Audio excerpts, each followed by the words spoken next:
Lecture des lettres de Sénèque à Lucilius. Lettre 8. C'est toi, me dis-tu, qui m'invites à éviter la foule, à pratiquer la retraite, à m'en tenir à ma conscience. Que fais-tu donc de vos grands préceptes stoïciens qui imposent de mourir en pleine action?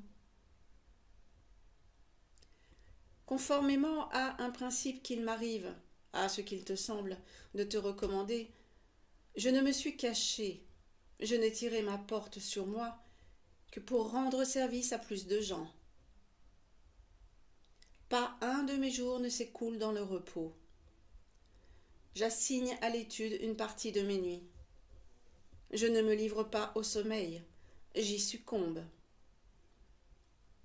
La fatigue d'une longue veille s'appesantit sur mes yeux. Je les retiens à la tâche. Je me suis retiré du monde et des affaires de ce monde, à commencer par mes propres affaires. Je travaille pour le compte de la postérité. Je songe à elle en composant des écrits que j'espère utiles. J'y enregistre des conseils d'hygiène morale, des formules, peut-on dire, de médication pratique, non sans avoir éprouvé leur vertu sur mes propres plaies. Mon mal n'a pas disparu, sans doute. Au moins ne s'étend-il plus. Moi qui ai découvert le droit chemin bien tard, quand j'étais las de mes égarements, je l'indique aux autres. Je leur crie: évitez tout ce qui a l'agrément du vulgaire, avantage que le hasard répartit. Devant l'aubaine imprévue, suspendez le pas. Défiez-vous, tremblez. C'est la bête des bois. C'est le poisson qui se laisse prendre aux séductions de l'espoir. Munificence de la fortune, pensez-vous? C'est un piège.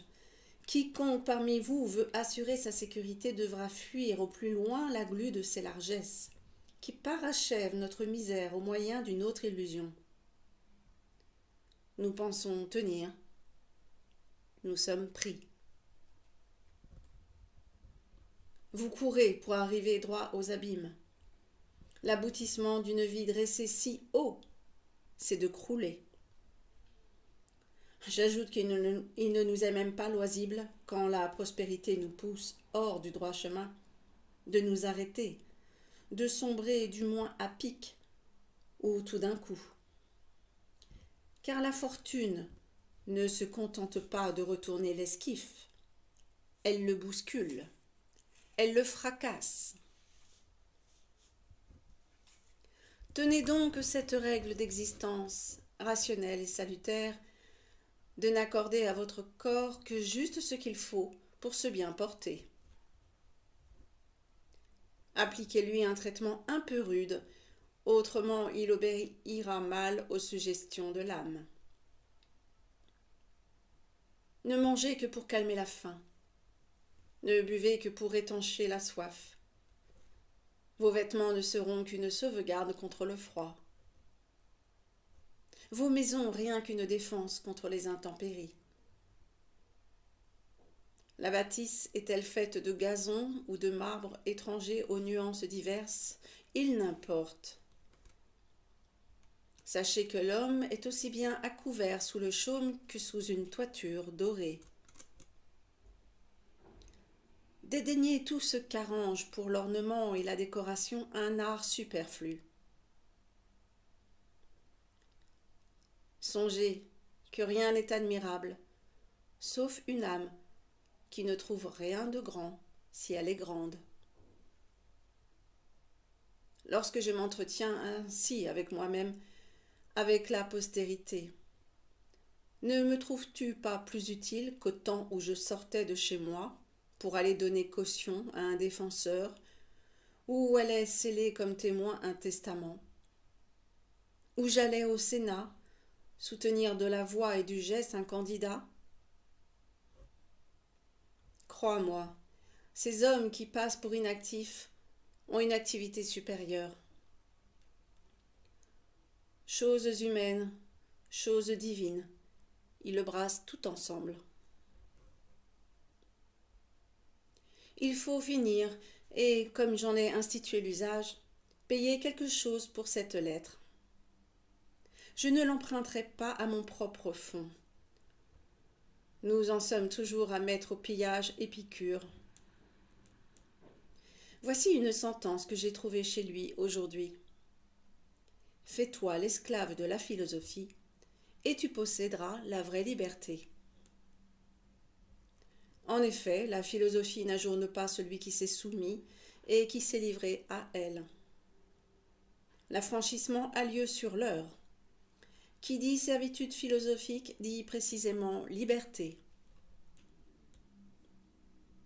Tu me demanderas peut-être pourquoi je fais tant de belles citations d'Épicure plutôt que de nos auteurs. Mais pourquoi toi-même regarderais-tu ces pensées comme propriété d'Épicure, non du public? Combien de poètes disent le mot que les philosophes ont dit ou devraient dire?